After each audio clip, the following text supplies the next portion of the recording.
Assalamualaikum warahmatullahi wabarakatuh. Welcome to my channel Teras Dika. Jadi pada kesempatan malam ini kita akan berbincang-bincang dengan saudara kita, teman kita sendiri, saudara Agung. Kebetulan orangnya sudah ada di sini. Waduh, mohon maaf Bang. Malam-malam mengganggu. Aduh, nggak apa-apa itu, nggak apa-apa. Jadi Problem itu. dalam podcast Teras Dika ini kita akan sedikit menggali siapa sih Abang Agung ini dan bagaimana perjalanan beliau sampai titik sekarang ini. Sebelumnya ada pepatah mengatakan tak kenal maka tak sayang. Nah, maka di sini saya sebagai pemilik channel ya kan, Teras Dika ingin mempersilahkan kepada Mas Agung ini untuk memperkenalkan diri terlebih dahulu. Silakan Pak. Kalau saya nggak mau kenalan, nggak apa-apa. Kalau saya takut disayang. Wah, jangan gitu Pak. Karena kita sebagai manusia itu perlu untuk disayang. Ya, Jadi, teman-teman semua, Assalamualaikum warahmatullahi wabarakatuh. waalaikumsalam warahmatullahi wabarakatuh. Ya, perkenalkan saya Agung Akbar, mahasiswa di UIN, Win mana ini Bang? UIN Jogja. Sunan Kalijaga. Siap. Ya, UIN Sunan Kalijaga. Masih labil, masih muda. Angkatan 21, prodi manajemen dakwah. Siap. Ya tadi itu sekilas biodata atau biografi tentang Abang Agung ini. Nah, tentu nggak mungkin dong kalau Abang Agung ini dari kecil langsung kuliah di UIN, kan nggak mungkin. Pasti ada perjalanannya dong. Iya dong. Tentunya dari SD sekolah dasar, kemudian sekolah menengah atas, baru bisa masuk ke perguruan tinggi. Nah, kan Abang ini dengar-dengar dulunya sempat di pesantren Bang. Oh iya, betul. Itu mulai masuk pesantren tuh di umur berapa, atau mungkin tepatnya saat masuk sekolah apa ini Bang? Ini membuat pesantren ya. Tuh. Saya ini mohon maaf nih teman-teman kalau misalnya saya ini nggak ada basicnya pesantren ini. Apa Bang, aman aja itu. Jadi saya dulu ini dari SMP-nya aja ya. Oh ya. SMP sama SMA itu di satu pesantren itu di daerah Medan, itu pesantren Alif Wanassalam di Kabupaten Langkat tuh tepatnya. Jadi saya 6 tahun tuh mengabdi di pesantren itu sejak tahun 2015. Sejak tahun 2015 Mas.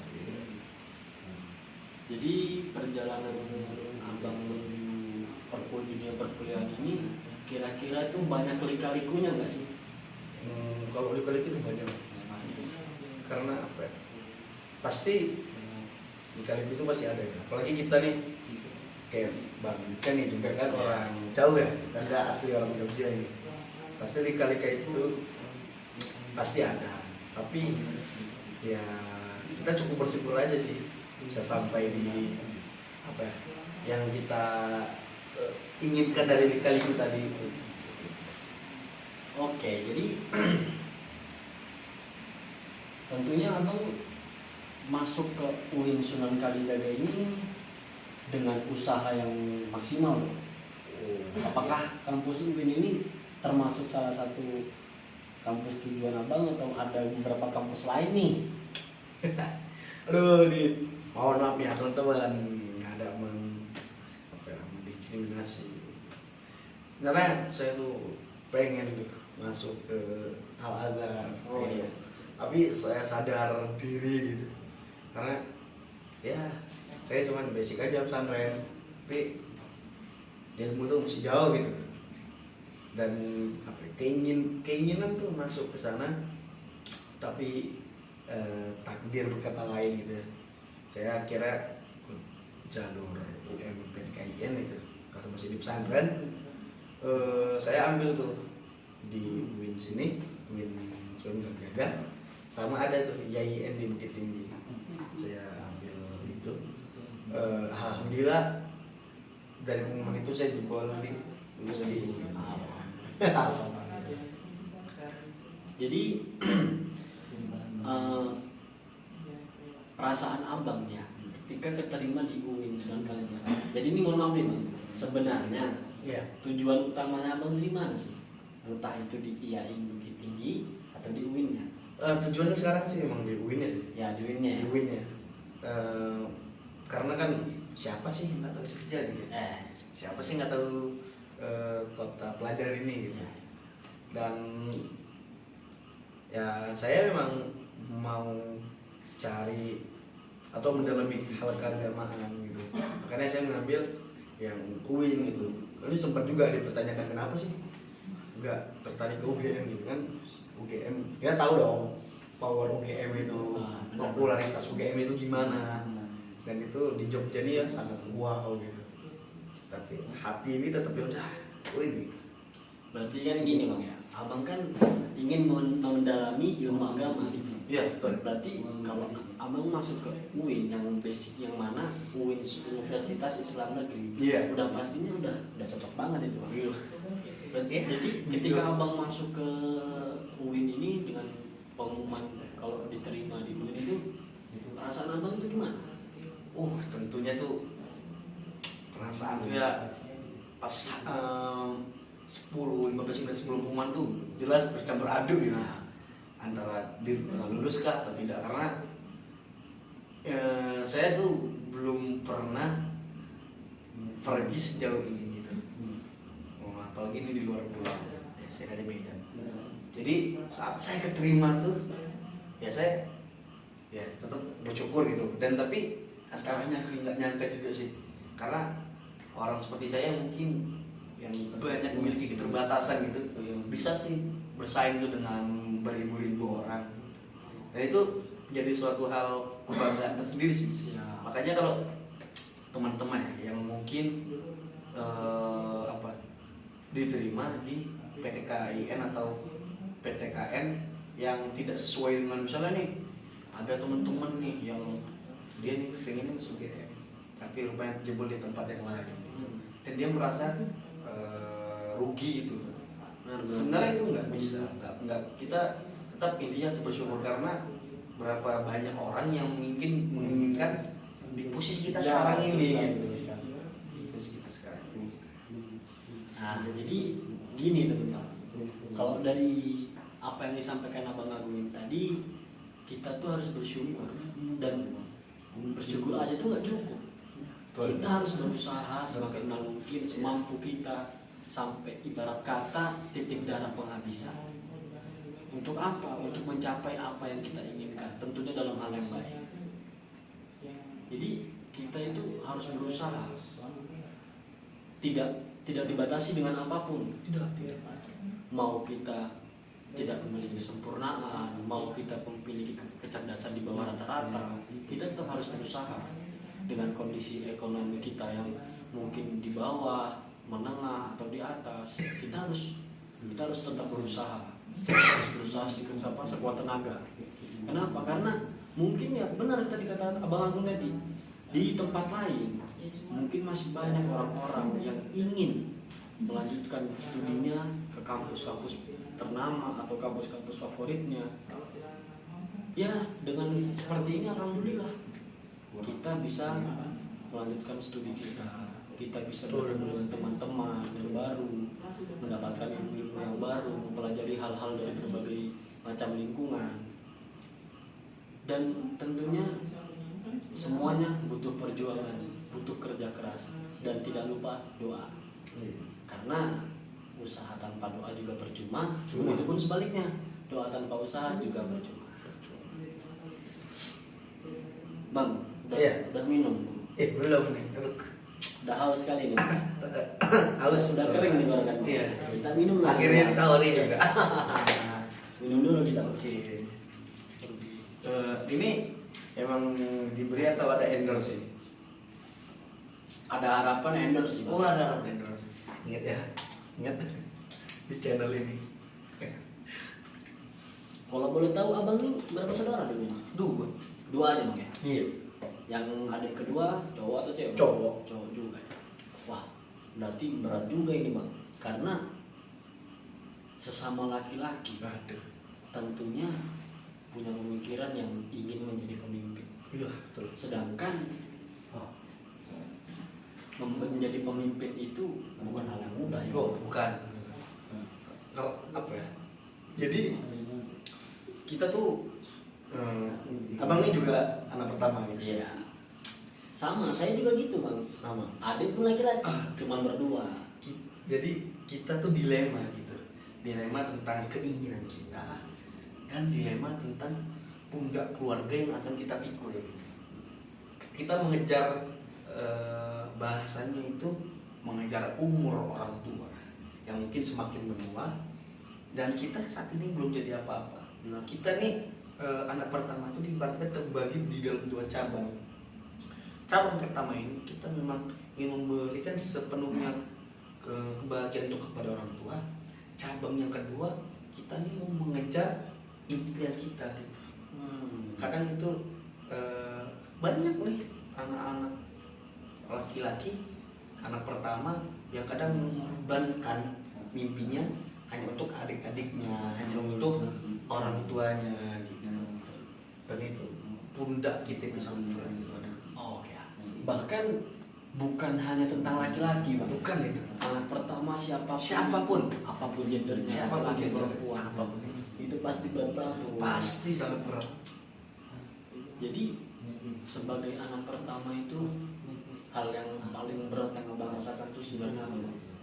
Apa ya? Hal yang paling berat itu terutama nih kita sebagai saat kita di rantau ya, paling berat itu di saat ekonomi keluarga sedang terpuruk, kita di rantauan juga tidak dalam baik-baik saja gitu.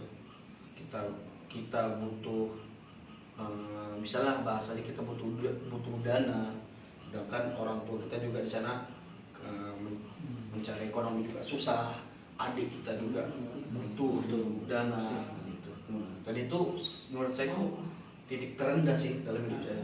Titik terendah itu bukan hanya kita mengharapkan orang tua kok nggak sebaik yang lain, bukan.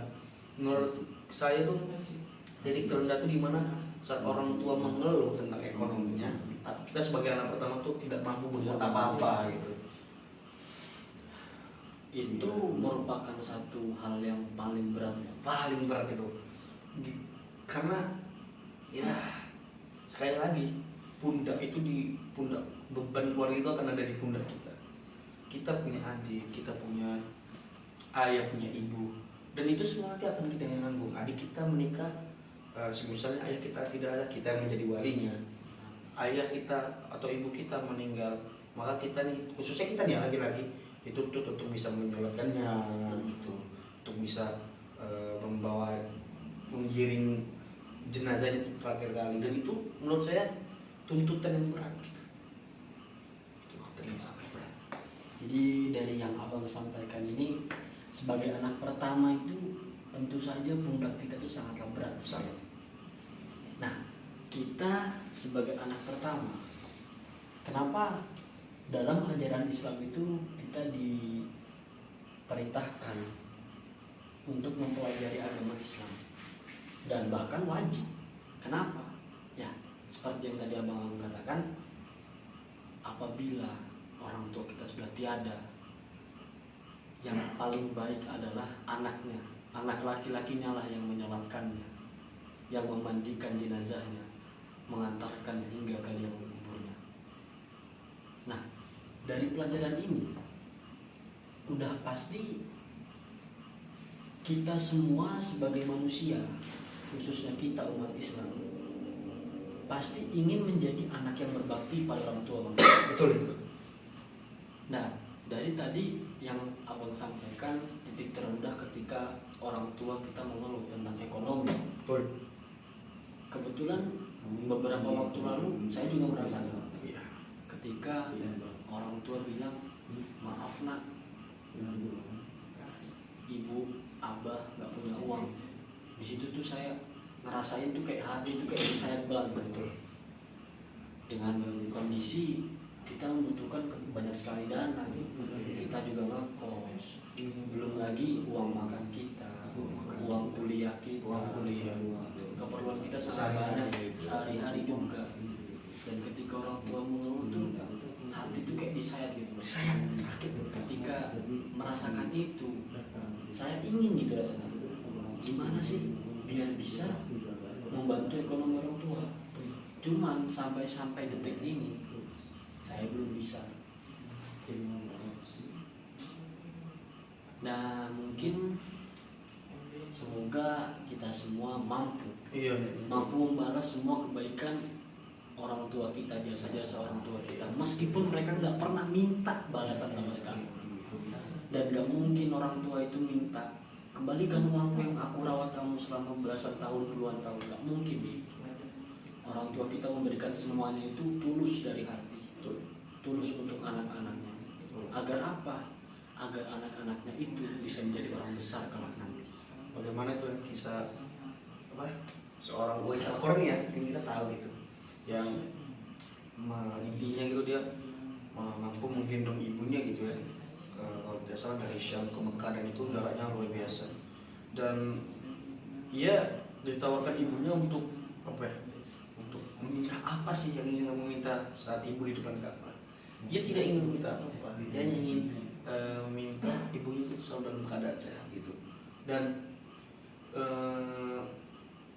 salah satu pengorbanan yang dilakukan itu pun sebenarnya belum bisa membayar jasa-jasa orang tua. Benar sekali. Walaupun sejauh apapun kita melakukan pengorbanan, itu tidak mampu membayar jerit saat ia ingin melahirkan kita. Makanya dimana kita memang harus memang selalu siap nih, anak-anak pertama. Ingat ya, bukan hanya anak pertama, semua anak-anak kita, anak orang tua yang mungkin sedang di perantauan, yang saat ini sedang bermalas-malasan ini di atas kasur, atau yang sedang main ML-an saja gitu tanpa ingat waktu Anda 24 jam gitu. Ingat penyesalan itu akan datang di akhir. Kita dulu dimandikan orang tua kita ketawa-ketawa masih kecil, tapi yakinlah suatu saat kita memandikan kembali orang tua kita dalam keadaan sedih, dalam keadaan nangis. Jadi siapkanlah kita, siapkan nih, jangan lihat-lihat aja, jangan duduk-duduk aja kita gitu.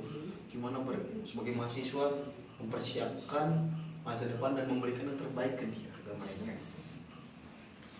Jadi seperti yang disampaikan Abang Agung ini tadi, dari awal sampai akhir ini tentunya mengandung pesan-pesan moral yang sangat-sangat baik.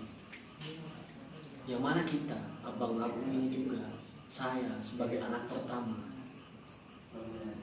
itu memiliki pundak yang sangat-sangat banyak menanggung beban.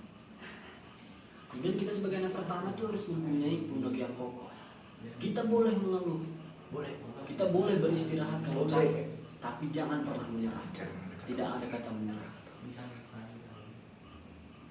Kemudian dari yang Abang sampaikan tadi, itu sangat-sangatlah benar. Kenapa? Kita harus berbakti pada orang tua kita. 9 bulan yang dijalani oleh orang tua kita selama mengandung tidak akan bisa kita gantikan meskipun 1000 tahun lamanya. Karena perjuangan seorang ibu tidak dapat digantikan dengan apapun. Baiklah, mungkin segini podcast di Teras Dika, dan mungkin apa yang tadi kita bincangkan dapat memberikan motivasi gitu kan ya, dapat memberikan pelajaran bagi orang-orang di luar sana, penonton di sana, terutama nih buat anak pertama nih. Nah, lu jangan males-malesan, Bang. Bangkit. Jangan pernah mengeluh tapi tidak mau merubah nasib, tidak mau berusaha. Kita punya takdir, tapi takdir di tangan kita. Kita harus berusaha bagaimanapun caranya, tentunya dengan cara yang baik, jangan dengan cara yang buruk. Kita harus berusaha, tetap berdoa, berusaha semaksimal mungkin Untuk apa? Untuk mencapai apa yang kita inginkan. Kita bahagiakan orang tua kita. Sehingga apa? Sehingga mereka mengeluarkan tangis air mata kebahagiaan akan apa yang kita dapatkan itu kemudian hari. Mungkin itu saja Bang ya. Terima kasih Bang. Mohon maaf mengganggu waktunya malam-malam Bang. Apa ini? Iya. Baiklah. Saya tutup podcast malam ini. Assalamualaikum warahmatullahi wabarakatuh.